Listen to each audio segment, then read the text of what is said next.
Hello, everybody, and welcome to the TeacherCast Educational Network. My name is Jeff Bradbury. Thank you so much for joining us today and making TeacherCast your home for professional development. On today's episode, we're talking all about PD. How do you create a culture in your classroom where it is okay to take risks? And how do you make sure that we're training the next generation of adult learners? And how do you do that in a fair way? I have a fantastic guest on today, and you don't want to miss this episode.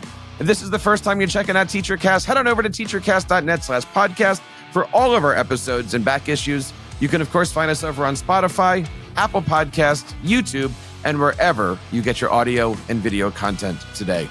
My guest today is the Chief Academic Officer for the Teaching Channel, where she leads academic strategy for the Teaching Channel, I Teach, and Passion Preparation. She also holds a PhD in curriculum and instruction from the University of Virginia and has designed professional learning experiences for educators in all 50 states and several countries. And on top of all of that, and what I'm excited about talking to her about, she's also the host of the Teaching Channel Talks podcast, which can be heard on Apple Podcasts. It is a pleasure to welcome to my show today, Dr. Wendy Amato. Welcome to TeacherCast. How are you, Dr. Amato? Being here is the best moment of the week. Teachers are soaking up podcasts right now, and this is a precious way to get important information and encouragement out to everyone. Thank you for having me.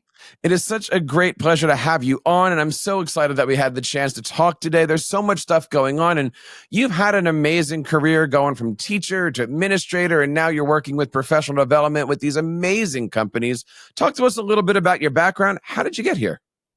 I started teaching in 91, so I've got a moment of time under my belt, but my current work comes out of doing a lot of things wrong. I learned the hard way. There are probably some young adults out there that I've messed up a little bit. Think about the mistakes that I've made in the classroom and have tried to course correct and share. The teachers do a great job of sharing lesson plans. We also do a great job of sharing strategies, and that has become my current work. And currently you're working with the Teaching Channel. Tell us a little bit about that. The Teaching Channel was originally funded by a grant from the Bill and Melinda Gates Foundation. They wanted to provide teachers with models of instruction, of video models. When you see a teacher teaching a lesson, you feel more capable of doing something similar, adjusting it, of course, to meet the needs of your particular student group, but seeing really helps. And now we have gone way beyond that original seed that was planted and have blossomed a full suite of tools and resources and support to help teachers in the classroom and to help the leaders who are shepherding the way. And of course, you can find out more information about her work over at teachingchannel.com. You can find a whole bunch of resources, courses, and so much more. But today we're talking a lot about professional development, a topic that we discuss here often, something that I know you've got a rich background for. Now that we are in the swing of things in the year, there's so many topics that are out there that I know schools are looking for. Some of them are emerging technologies. Some of them are just, let's get back to the basics. Some of them are trying to find those fundamentals. Where do you think we are right now in education? And what kind of professional development do you feel that teachers need the most right now? I am afraid to answer that question because I do not want to give anyone an excuse to cause whiplash in their school program. Teachers have way too many changes and updates and that feeling of, if I can just hold out and not learn this new thing, then at some point we'll go back to the old thing. Yeah. But we do have a lot of situations in schools right now that need our attention. And it's not something that I really make light of. I know that we've got learners across the country whose needs are not being met. And when I think about professional development and professional learning, it is a mission critical item in our schools. Learning how to provide PD and learning the psychology behind adult education is something that we have discussed a lot here, especially when we discuss this with instructional coaches and trying to go from being a classroom teacher of middle school or high school kids into working with adults who, of course, range from 20s up to you name it. What advice, when you work with professional development and professional development providers and of course, your team, what advice do you give them on how to create quality PD that sticks? Adult learning models are not the same as elementary, middle school, high school learning models, and we have to be attentive to that. I have seen educators want to cry when they've been in professional learning and have been treated like kindergarten students. It's insulting and embarrassing and not a good use of time. And when we think about adult learning, there is an ingredient of respect and understanding that educators can apply. That makes all the difference. Do you find that teachers naturally make good professional development providers, or even if you're coming out of the classroom, there's still some training before you become adept, a master at being an adult education provider?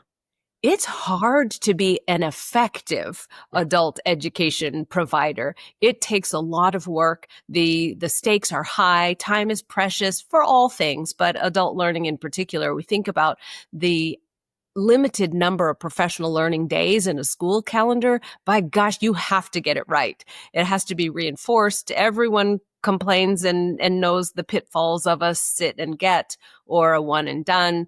And so we carefully think about developing professional learning that meets teachers where they are. It has clear objectives, clear is kind. And then the follow-up to make sure that there's accountability and understanding of what the action steps are. My favorite team members finish a session by saying, this is what happens next. And then those favorite team members are right there at the right time to say, let's check on your progress. How did it go? And what do we need to do now? So it's really clear and sequential. When it comes to PD, I've often described it as having weekday and weekend PD. And by that, I always say the weekend PD are your ed camps, your conferences, the things that people go to because they want to, and they're willing to leave their family for a couple hours, travel long distances, and they're there to learn and soak up. Weekday is, okay, it's Monday afternoon. I have to go sit here for the next hour and we'll see what happens. And I'm here because I have to be. And as a professional development provider and an instructional coach, I tend to plan those different things differently, right? I'm going to teach you differently if I know you have to be here versus if you want to be here. And I always try to see if I can pull the I have to's into the, hey, this is kind of fun category. I'm going to put a little criticism out there and maybe touch the third rail if you'll allow. What do we do about those weekend PDs that are more about trick-or-treating in the exhibitor hall than actually attending a meaningful session that's going to challenge what you do in the classroom? I've seen teachers go to the conference sessions that are explaining tools that they already know how to use because it's just fun. I'm not certain that everybody goes in with an expectation that they're going to come out and do something in a different way afterwards. So I like the distinction between weekend PD and weekday PD. And it's actually okay to have fun while you're doing professional learning. But I might also suggest that it's more than bringing home things for the prize box. And I completely agree with you. You know, I often say, don't go to a PD session that is a blog post in real time. I often say, don't go to a PD session if you can just buy the book, right? And so going through there, it's really important to make sure that, you know, when we're talking about adult education, it is on point, on target. I want to switch the topic a little bit and talk about pedagogy, right? One of the things that I know is important, and you kind of have this saying, warm demeanor pedagogy. For those who aren't familiar, could you describe a little bit about what that means and why is it important in today's classrooms as we're preparing students for the rest of the year? The demeanor that a teacher should have in the classroom is the warm demander. And that warm demander finds the balance between driving a student maybe a little bit out of a comfort zone, but doing it in a space where there is enough foundational relationship for a student to take a risk.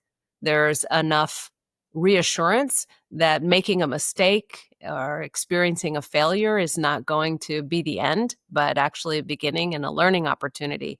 The warm demander is anchored in understanding the student's learning goals and needs and interests, the family's expectations for what education is supposed to provide for a young person, and then that educator matches that and moves the student forward. A warm demander is a gift to student learning, and I hope that it is the standard that everyone's working towards. And let's kind of cross the questions here, but how do you teach somebody to have that? We've got teachers coming out of college. We've got teachers that are in the middle. How do you train the provider, the education provider, the teacher, whatever? How do you train them to be able to provide quality pedagogy that way? Training a teacher to have a warm demander profile in the classroom is asking them sometimes to slow down in order to speed up. Take the time, invest at the beginning of the year to build a relationship with a student and with the family. And that can be some very specific strategies like having a student share information in a questionnaire. If they're at an age where they can write, then you might capture something in writing or have a journal entry, a dialogue journal with the student, and get to understand and ask follow-up questions. If they're not writing yet, then it means having some conversations. And as the adult in the room, taking notes about what you learn so that you can build on that deep understanding. You circle back, you follow up on things, and you maintain a thread that you build on. And if you were walking into the classroom, what does it look like? How do you know that you're doing it right? How does an administrator know that things are moving in the right direction for that teacher, for that classroom? When I was a school administrator, the favorite classrooms for me to walk into and observe were the ones where it was a little bit noisy. People were falling over themselves to be able to participate. There was challenge between students that was healthy. It wasn't name calling or something that was insulting, but it was like, but what if, or did you think of, and could we? What would happen if? Those are signs of a classroom that's led by a warm demander where students can take risks and there's excitement about learning. It is not the classroom where it's silent, heads are down, and all you hear is the scratch of the pencils or keyboards today. It's interesting hearing you describe that, because right now I teach a middle school class. I teach digital media, and trying to shift students to the point of when they walk into your room, this is the way we like to try things. That's a difficult shift I've been having. Coming from a music background, I'm trying to turn my now traditional classroom essentially into the band room, where it's okay to come down. It's okay to try things. It's okay to fail. It's okay to test things out. It's okay to give me something, I'll grade it, and then let's grow on it. Let's try it again. How do you get your students to shift into that mindset when they're not in your class, they are in that kind of an environment where it's yes, no, maybe, and if they don't want to talk, they don't have to talk for the school year? How do you build that as a culture in your own room? One of the things I love about young people is how flexible they are and how they can adapt to different environments. We see that today in children that have multiple households, and the rules may vary a little bit. They can adjust from the classroom that wants to be quiet with the students all in a row with heads down facing forward, and they can shift into the space where there's experimentation, where there are manipulatives for them to try things, where they're asking questions. One of the things that I think is most helpful in creating a space where you can have that buzz and the energy is setting up some structure to the kinds of lessons that you have, so that there are routines in the classroom, and then the students can focus on the content. So if it's the structure of a Socratic seminar, great. If it's the structure of how to get into small groups, or the structure of how to get materials from a station and bring them to your desk, that's all in place so that the focus and the energy is poured into the right things. And that's the lesson. And I think that's where more of the PD should come from, because it seems so often PD is here's what it looks like. And not enough PD, in my opinion, centers around with here's how it starts. I want to go in and I want to see what day 0 looks like. I want to see how you're preparing. I want to see your slides. I want to see how are you walking into day 1, and then what does day 1 look like, and day 2, day 3, and then maybe day 9 or 10. And those are the moments, right? Setting it up, having the expectations, and making sure that things are in the right spot. That's the stuff in September and August that's going to set you up for October and December. I'm going to push further and say day 1 is lovely to capture, but how about day 1 of pre-K? When I send the video team out to address some needs that we had in the Teaching Channel video library. And one of the things was exactly what you're talking about. How do we help someone understand how to prepare the classroom for those things you want to be able to achieve later in the year? And then it became really obvious. It was all the way back to day 1 of going to school. How are young people coming into the room and understanding what it means to sit in a circle with classmates? And some of the videos that we added this season are my favorite. Day 1 of a pre-K class is not smooth. It is not smooth. It is chaos, and I'm not sure how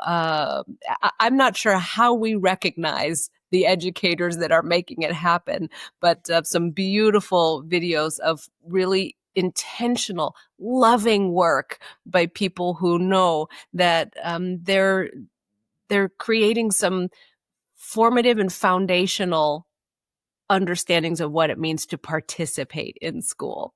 And you've already said it. It's slowing down. It's being delivered. And if I could turn this podcast into a short therapy session, right? Like, I know for myself, I teach a semester class, but I teach the kids every other day. So like, I walk in on day 1 and I'm already going, I only have 45 more days. I got to change the world in 45 days. Go. And so hair's on, you're walking into Inside Out, the movie. Hair's on fire. The aggravation's going. Joy is over here making things happy. The joke. Go. And I would love actually to have that be the 3rd Inside Out movie where she becomes a teacher and just see what all that stuff happens. But this isn't easy, right? And making sure that it's there. And then what I also find, and I'd love your thoughts on this, if you are trying to have a classroom with warm demander pedagogy, how do you explain to those walking in with their clipboards what your room is all about? I've had the situations where I try to go up and go, hey, Wendy, this is what's happening. Here's the background. You go walk around, but here's the deal. And they're like, just go. Like, but you need to see the onion that's actually happening in front of you. How do you share off with other teachers, other colleagues, but also to your administrators, what exactly you're trying for if you are trying for something a little outside the box? There's a lot of discussion and a lot of material that is mapping out how to have a healthy classroom culture. The real question for us in education is how to have a healthy school culture. It should not be a surprise to a school administrator or an AP who's coming in with a clipboard and a checklist. There should be no wondering about why there's something that could be interpreted as chaos. That should be part of the ethos of the school and an expectation that things have to get messy before the progress is made. And we hold classroom teachers responsible for professional learning, continuing education to renew their teaching licenses, or special classes to have a particular certification or badge. And then it's experienced in a disjointed way for them. Shame on us. The best programs have the leaders who understand these concepts and are fostering, nurturing, encouraging it to happen across the school. At the very least, a team and a department should have some common understanding of what's working. One of the things that I miss about being a music educator, and I taught orchestra for 20 years, the idea that let's try something, let's rehearse something, and it worked, it didn't work, but let's try it again. We're going to try it again. And tomorrow we're going to come back and we're going to try the same thing. And tomorrow we're going to come back and we're going to try the same thing. And let's break it down. But in the classroom, we have this mentality that we're going to teach something, we're going to grade something, we're going to move forward. One of the things that I'm trying this year is focusing on growth. Do something, submit it, I'll comment. Do something, submit it, I'll grade it, but then you can rehearse it again. One of the things I know that's important here is having a mistake-friendly classroom. And the idea of it's okay to try something and then need to try it again. Talk to us a little bit about what a mistake-friendly classroom is. I enjoy helping people think about how to use mistakes in the classroom. It's easy to say people should learn from their mistakes, but it's another thing to operationalize it in the classroom. Yeah. And one of the most practical recommendations I can make to an educator is to give labels to different kinds of mistakes. It's so helpful to students to understand if they're making the same kind of mistake, then that may inform the course correction that they take in their study habits or in their approach. And it can be simple things like making a smart mistake. That one's my favorite, where a student follows a rule, but in that particular circumstance, there happens to be an exception. Anyone who's studied foreign language knows that there are past participles. There, you drop this letter and add this letter, and that's the past participle. But there are some irregular past participles. And so a smart mistake would be putting that regular ending on a verb that has an irregular past participle. And so you study differently when you know that that's the kind of mistake you're making. And a mistake like a speed error, where the process is understood, the steps are known, the understanding of the concept is there, but there was some haste, perhaps in a calculation or something that was not written out clearly. And so a speed mistake is a nice kind of feedback that reminds a student, okay, I've made a couple speed errors. I should slow down. Yeah. When I'm looking and thinking about the work that we're doing in the classroom, again, going back to the music analogy, you're going to have an opportunity to hear that clarinet player squeak. And then we all kind of laugh and we things happen and we move forward. But you can't really do that necessarily in the academic classroom.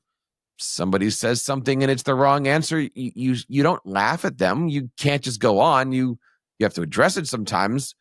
But what practical strategies can teachers have? And even as a professional development provider, how can we teach teachers to have so that way their classrooms are more mistake-friendly? I talk a lot about my favorite no.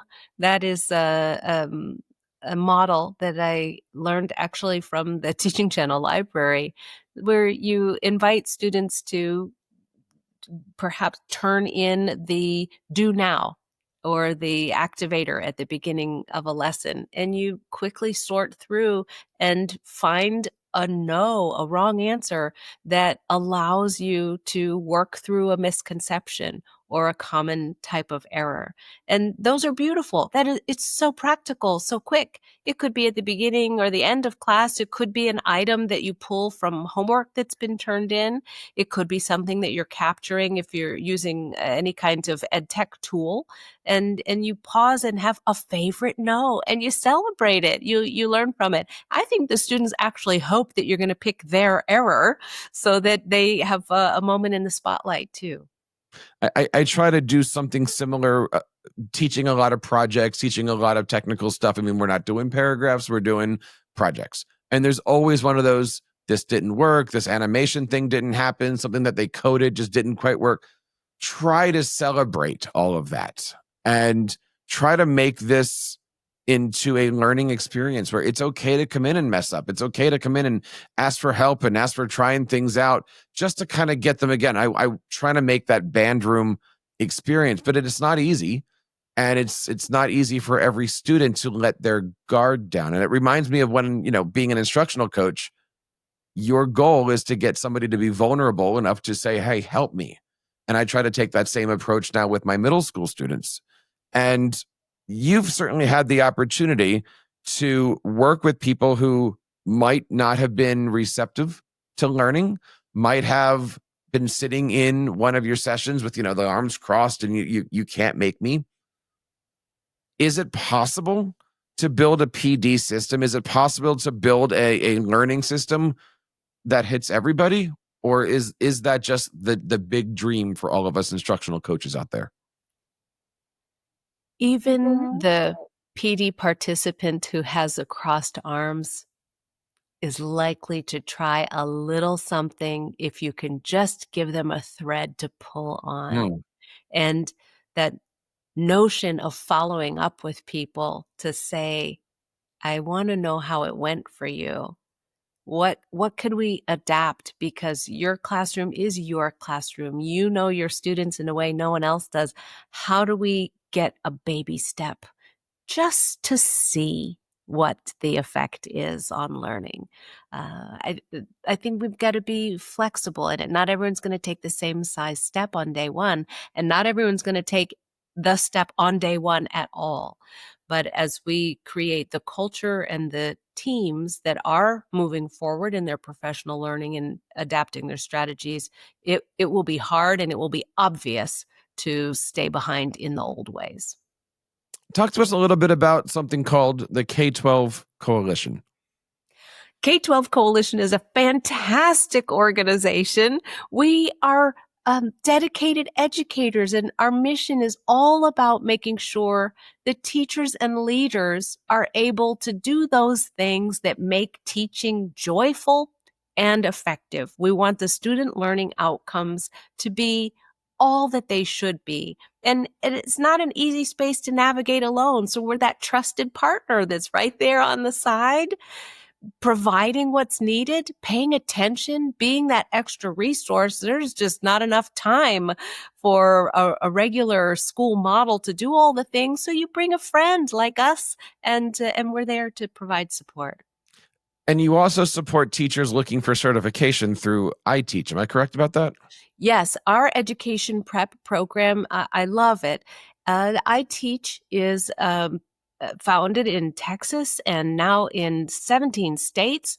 We help teachers get their teaching license, and we do it in a way that's right on track, focused, and effective.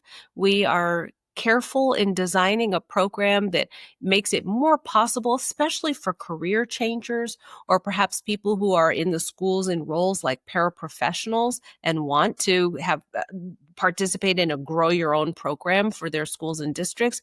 We're the provider of choice. I bet if you think to all the experiences, what was some of your favorites that are out there? Can you tell us a story of maybe something that inspired you, something that, you were in the room when the aha moment happened? What's your favorite story to share about working with other teachers and making that connection with them? One of the best experiences that I had was actually this summer. We worked with an entire school district, and if I'm allowed to say, it's Jackson Public Schools. I'm really proud of their leadership. They brought in our team, the K-12 Coalition team, to work with the entire district. That commitment to bring transportation, dining service, school security, central office. We had everybody together, hundreds from Jackson Public Schools, and we had workshops for all, to know that everybody was receiving the same messaging that was backed and supported by the school leaders. That's where you get transformation. And the aha moments where people from different divisions different divisions and departments were focused in the same conversations and thinking about the same students from that 360. That was a game changer. I left so motivated. I just wanted to jump for joy and say, when are we coming back? And I'm looking forward to being back there. One of the questions that I like asking guests, and I'm curious to know what yours is when did you have that aha moment? You were a teacher, you're an administrator, you're changing the world. When did you feel everything clicked? What was that moment for you? Does it have to be a moment? Because I think I'm still living it. Oh, do tell. When I had an opportunity to return to graduate school as an adult, having already been a school administrator, I thought, wow, I did a lot of things wrong. And maybe it was going back to school and continuing my education, having already been in the classroom, that I had the aha moments. Oh, this is why that thing worked, or this is why that thing didn't work. And you learn, but building on having had experience, it was very meaningful, and it allows me now to be shoulder to shoulder with school leaders and say, I understand where you are. I want to be attentive to your needs. I want to lighten the load for you. I want to carry the load with you. You need a Sherpa. We have the tools, and so let's go. We're focused on the same things. We're focused on the children that you're responsible for, and then so that's a great aha to have every day. You've been a teacher, you've been an administrator, you're working in the professional development system, you're building companies out there, you're working with school districts, you're changing the world. And now you're a podcaster. Tell us a little bit about right, the pinnacle.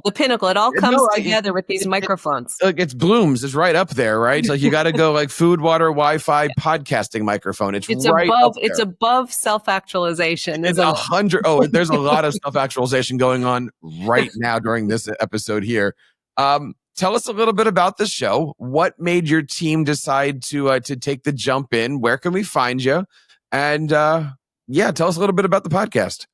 Teaching Channel, the Teaching Channel Talks podcast is part of Teaching Channel. It is actually a podcast that I inherited. There were several dozen episodes, and then the podcast went dormant. As you know, it takes a lot to commit to a regular podcast. You want to have guests that have something to say. And you want to make an impact, especially in the education community. And so at the right time, I was asked to reactivate the podcast. And I thought, yeah, let's go, let's do it. And so now, more than 100 episodes later, not with the track record that you have or the legacy, but it is a beautiful opportunity to have the kinds of conversations that as an educator, you lean into. I tell my guests, I want a listener to feel like they've come into the teacher's workroom to pick up something from the printer. And there's a conversation happening in there that's so good that all of a sudden they're leaning on the table, and then it's two elbows on the table, and they're just in it, wanting to be there and hear the discussion. And so there we are. It's teachingchannel.com/podcast. And, you can follow it on any listening app, but it is a great assortment of topics and really incredible guests, people with more experience and knowledge than I bring to the table, but are always a great opportunity to learn from them. So we're going to wrap up today with my two questions that I have to ask everybody with the podcast. What have you learned about education through your podcast that might have surprised you, might have said, oh, I never thought of it that way? What's one thing that you've picked up from somebody else that you've taken with you and maybe even tried out? We have talked a little bit about music today because of your experience. And one of the podcasts that stands out for me was with an educator who had shifted out of the classroom. She was so successful in the classroom creating songs to help her students with routines and knowledge that other teachers began asking her, could you make up a song for this? Can you make up a song for that? And it became so essential to her teaching and so valuable to her team that she shifted out of the classroom to do it for a living. Really? And so that concept of making a career out of the things that work in order to share it, that's a lesson to learn. And this is going to be the hard one. what have you learned about yourself as a podcaster, as somebody who has to turn on that microphone and bear it all? What have you learned about yourself? I have learned that there's a line between a personal opinion and a best for education opinion. Sometimes they're the same and they align and it's beautiful. And sometimes you have to separate them and think about the learner and learning outcomes and let it be its own thing. Sometimes we make decisions that are motivated by interesting factors, and I hope that we will always position ourselves to be student-centered and student-first. Talking today to Dr. Wendy Amato from Teaching Channel. You can find out all the great stuff over at teachingchannel.com. Dr. Amato, thank you so much for a fantastic conversation. I hope that you take a moment and let's do it again sometime. Would love to have you back on the show. Would love to have your team back on the show. There's so much about these topics that we can certainly dive into. But thank you so much for your time. It was a pleasure to have you on the show today. And that wraps up this episode of Digital Learning Today. If this is the first time you're checking out the episodes, please head on over to teachercast.net/podcast. You can, of course, find us on Apple Podcasts, Spotify, or our YouTube channel for everything on our audio and our video channels. Want to say one more time, thank you to Dr. Amato and the entire team over at teachingchannel.com for coming on. And we want to hope that they come on the show very much soon. So on behalf of everybody here on TeacherCast Educational Network, my name is Jeff Bradbury, reminding you guys to keep up the great work in your classrooms and continue sharing your passions with your students.